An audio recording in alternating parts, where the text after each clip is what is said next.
The Earth is a water planet, but global water resources are under attack. From dead zones to acidic oceans, rising seas to plastic pollution, our water planet is changing in ways that threaten us all. The good news is, solutions exist, and Earth Echo is on the way to find them. I'm Philippe Cousteau. Join me as we explore some of the causes of and solutions to one of the most pressing environmental crises of our time on Earth Echo Expedition's Plastic Seas. Plastic has been a convenience that has benefited our society since the early 1900s. Due to its durability, it became a standard material for items big and small. But every piece of plastic ever produced is still here, and much of it has ended up in our oceans. To look deeper into the issue of plastics and our seas, our Earth Echo Expedition team has set out to Melbourne, Australia. Melbourne is the state capital of Victoria and is the second largest city in the country. It sits alongside the southern coast and, like much of the world, has felt the negative effects of plastic in nearby waters, particularly in Port Phillip Bay.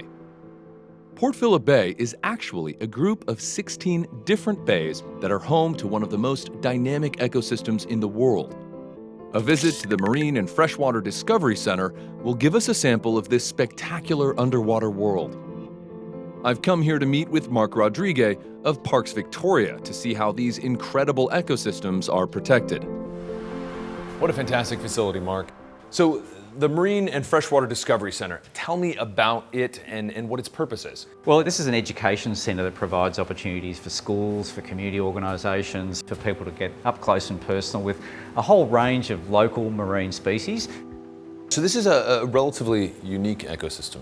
It is. Many of the animals and plants are found pretty much nowhere else in the rest of the world, which is a really good reason why we need to look after them.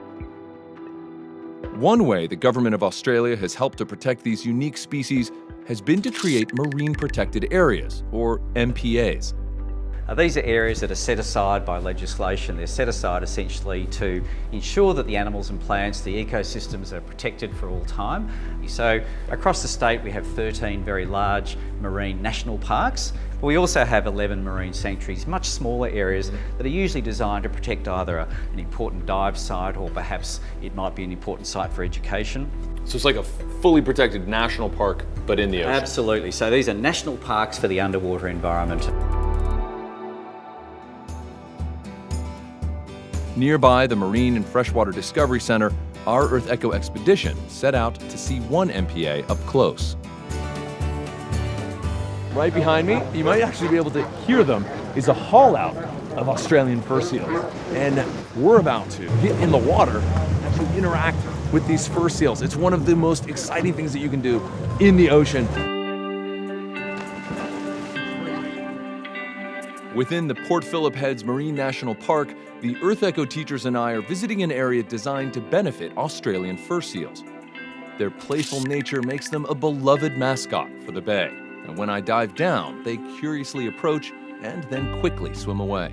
Unfortunately, this curiosity can result in entanglement in plastic rubbish and fishing gear that kills more than 1,500 of these underwater playful creatures each year. Nearby, Pope's Eye is home to a colony of seabirds above the water and a rich ecosystem below. Thick kelp beds create habitat for countless creatures down here. And visiting these two sites gave me a perfect glimpse into the ecosystem here in southern Australia. One person who's grown up here and spent countless hours observing and documenting threats to these habitats is marine biologist and filmmaker Cherie Maris. Cherie, I'm so excited that you're spending some time with us. You're such an incredible filmmaker, storyteller, scientist.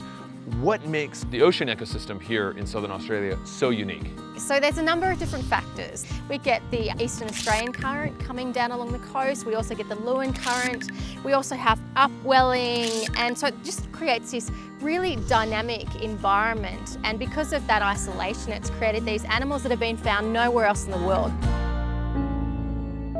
And while we as humans might not prefer swimming around in cold water, that doesn't mean animals feel the same way. In fact, cold water is full of nutrients and food that support a vibrant habitat. And while marine protected areas are crucial to helping these habitats flourish, the marine life here is encountering man-made problems nonetheless. Now, what are some of the threats that you're seeing here in Port Phillip Bay? I think pollution. And one of my most heart-wrenching experiences swimming and scuba diving here was seeing our beloved weedy sea dragon stuck in a shopping bag. My first instinct was, oh, get the bag off it, but I thought, no, I have to document this and to show people. And so we did document it, and then we gently grabbed this beautiful fish and we took the bag off it. Why should people care about this ecosystem and the plastic issue in particular? So I think it's incredibly selfish of us not to value this place when it gives so much to us, even though we don't necessarily see it. It helps to regulate our climate. It gives us so much joy. It gives us food, medicine. And that's why our work is so important to, I suppose, take this blue veil off and show people how magical it is. NPAs create a safe haven for an abundance of animals here in Australia. But as our expedition continues, we'll come to see the impacts of plastics have no borders. To learn more about plastic pollution and find out how you can take action to make a positive difference in your community, visit Earth Echo International at earthecho.org. Earth Echo Expedition is sponsored by the Northrop Grumman Foundation. Northrop Grumman is a leading global security company dedicated to increasing STEM education opportunities for students and the teachers who inspire them.